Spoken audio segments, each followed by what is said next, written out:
തദ്ദേശ സ്ഥാപനങ്ങളിലേക്ക് നാമനിർദ്ദേശ പത്രിക പിൻവലിക്കാനുള്ള സമയം കഴിഞ്ഞു. ഇപ്പോഴാണ് യഥാർത്ഥത്തിൽ മത്സരം എവിടെയൊക്കെ എങ്ങനെയൊക്കെ എന്ന് വ്യക്തമായത്. 6 കോർപ്പറേഷനുകളാണ് കേരളത്തിലുള്ളത്. അതിൽ 2 കോർപ്പറേഷനിൽ ഇക്കുറി ജയിക്കാം എന്നാണ് UDFിൻ്റെ പ്രതീക്ഷ. അതിലൊന്ന് കണ്ണൂരാണ്. കണ്ണൂരിലേക്ക് വരുന്നതിന് മുമ്പ് UDF വളരെയേറെ പ്രതീക്ഷ പുലർത്തുന്ന സ്ഥലമാണ് കൊച്ചി കോർപ്പറേഷൻ. ഇത്തവണ ഭരണം പിടിക്കും എന്നാണ് UDF നേതാക്കൾ പറയുന്നത്. പ്രതിപക്ഷ നേതാവ് VD സതീശന് തന്നെയാണ് ചുമതല. VD സതീശൻ ക്യാമ്പ് ചെയ്ത് പ്രവർത്തിക്കുകയാണ് കൊച്ചിയിൽ. ഇത്തവണ എന്തു തന്നെയായാലും കൊച്ചി ഭരണം പിടിക്കണം. VD സതീശൻ പറയുന്നത് അത് എൻ്റെ പ്രസ്റ്റീജ് മത്സരമാണ്, കാരണം എനിക്കാണ് ചുമതല. തോറ്റാൽ നിയമസഭാ തെരഞ്ഞെടുപ്പിൽ അത് വലിയ തിരിച്ചടിയാകും എന്നാണ് VD സതീശൻ കരുതുന്നത്. അതുകൊണ്ട് എന്തു തന്നെയായാലും ജയിക്കും എന്നാണ് അദ്ദേഹം പറഞ്ഞത്.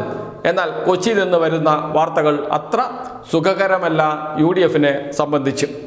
10ഓളം വാർഡുകളിലാണ് കോൺഗ്രസിന് UDFിന് വിമത സ്ഥാനാർത്ഥി ഉള്ളത്.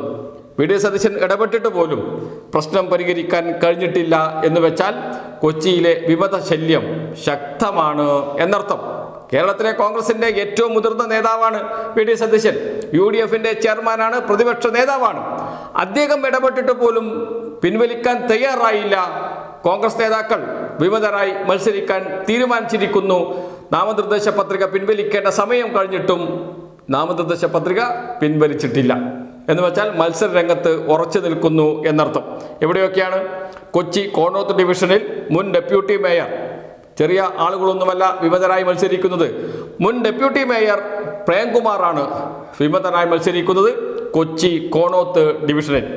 ഗിരിനഗറിൽ മഹിളാ കോൺഗ്രസ് നേതാവും മുൻ കൗൺസിലറുമായ മാലിനിക്കുറുപ്പ് വിമതയായി മത്സരിക്കുന്നു ഗിരിനഗർ വാർഡിൽ. പാലാരിവട്ടത്ത് മുൻ കൗൺസിലർ ജോസഫ് അലക്സും വിമതരായി മത്സരിക്കുകയാണ്.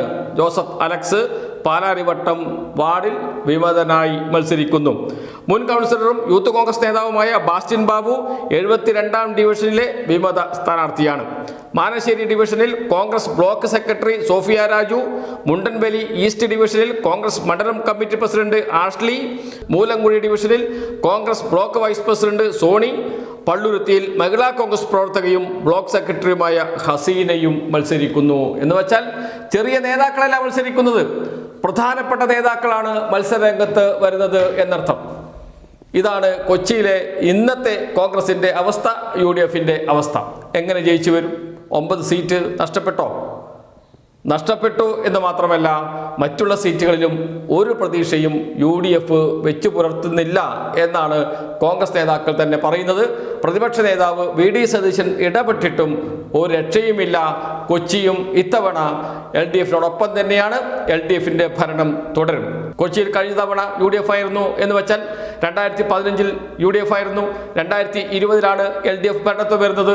ആ ഭരണം തുടരും എന്ന് തന്നെയാണ് ഇപ്പോൾ പുറത്തു വരുന്ന വാർത്തകൾ തെളിയിക്കുന്നത്. ഇനിയിപ്പോൾ കോൺഗ്രസിന് ഏക പ്രതീക്ഷയുണ്ടായിരുന്നത് എവിടെയാണ്? കണ്ണൂരാണ്. പക്ഷേ കണ്ണൂരും സ്ഥിതി അത്ര അനുകൂലമല്ല കോൺഗ്രസിന്. PK രാഗേഷ് കോൺഗ്രസിനോടൊപ്പമല്ല, പഴയ കോൺഗ്രസ് നേതാവാണ്, കണ്ണൂരിലെ പ്രധാനപ്പെട്ട കോൺഗ്രസ് നേതാവായിരുന്നു. പുതിയ കൂട്ടായ്മ രൂപീകരിച്ച് കൂട്ടായ്മയുടെ ഭാഗമായിട്ടാണ് മത്സരിക്കുന്നത്. നേരത്തെ കോൺഗ്രസിനോടൊപ്പമായിരുന്നു.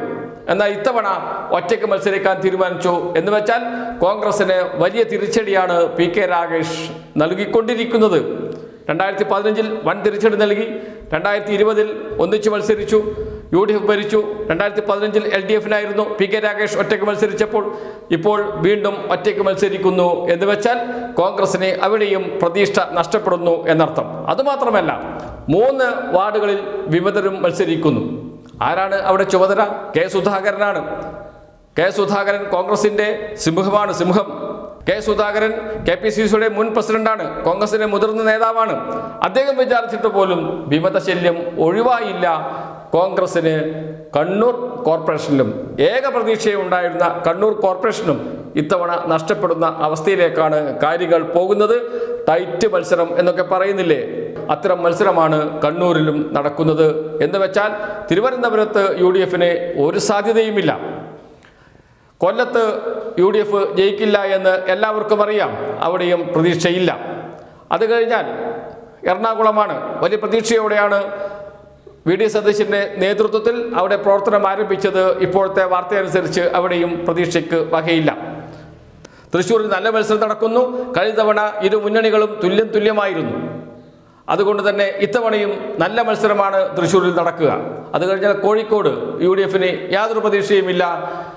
LDF തന്നെയായിരിക്കും കോഴിക്കോട് ഭരിക്കുക. തുടർ ഭരണം കോഴിക്കോട് ഉണ്ടാകും എന്ന കാര്യത്തിൽ സംശയമില്ല. മറ്റൊരു കോർപ്പറേഷൻ കണ്ണൂരായിരുന്നു. കഴിഞ്ഞ LDF അനുകൂലമായ തരംഗത്തിലും പിടിച്ചു നിന്ന കോർപ്പറേഷനാണ് UDF സംബന്ധിച്ചിടത്തോളം കണ്ണൂർ കോർപ്പറേഷൻ. അവിടെയും രക്ഷയില്ല എന്ന വാർത്തകളാണ് പുറത്തു വരുന്നത്.